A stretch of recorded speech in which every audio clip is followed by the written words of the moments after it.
Hey, it's Clay, and this will be a video chart on ticker symbol INFN. We will take a look at the 30-minute time frame. Real quick, what do I mean by 30-minute in case maybe you're new to charts? Instead of each one of these candlesticks here representing 1 day's worth of price action, which is what you would normally see, each one represents 30 minutes. So while this here may look like several days worth of time, it's actually just today's price action broken down into 30-minute time slices. I like to do this time frame. I think it does a good job of telling the quote-unquote story of the price, and then makes mapping out levels of support and resistance a bit easier to see. I don't mean to state the obvious, but I will anyways. Very nice move, not only from a price action perspective, but you look down here at the volume, and biggest volume by far this chart has had in quite a while. So a lot of eyeballs on this one, so let's map out some levels of support, and then we can talk areas of resistance. So first with support, this is what I would call the ideal level. When you say, hey Clay, what would make this chart look the absolute strongest going forward? That would be if the price can stay up above $8.60. Now, don't get me wrong. If the price falls below $8.60, by no means am I saying the entire chart's ruined or anything like that. But if the price can somehow manage to stay up above there, that would definitely be a huge sign of power going forward.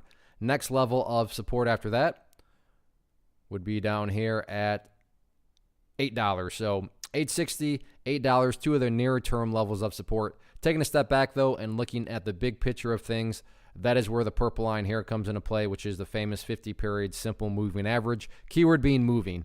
As time goes by, that purple line is going to move itself higher and higher. So if you're somebody that's sitting there saying, look, Clay, I just care about the big picture of things, how do I gauge the health of the overall move? This right here being defined as the move. To gauge the health, again, watch that purple line.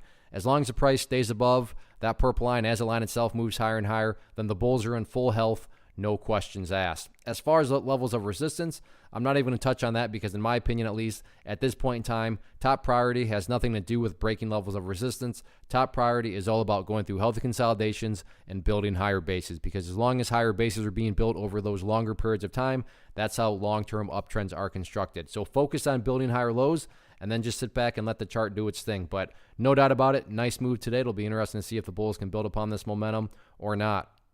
One of the biggest questions I get is, hey Clay, how do you find the stocks that you trade? So what I've done is put together a free resource guide where I talk about the tools that I use to locate stocks that I find interesting and think may have potential. So if that sounds like something that could add value to you as a trader, then click on the image that is up on the screen right now and I will email you the guide. The guide itself is very short and to the point, and best part, it's completely free. Thanks for watching the video. Let me know if you have any questions.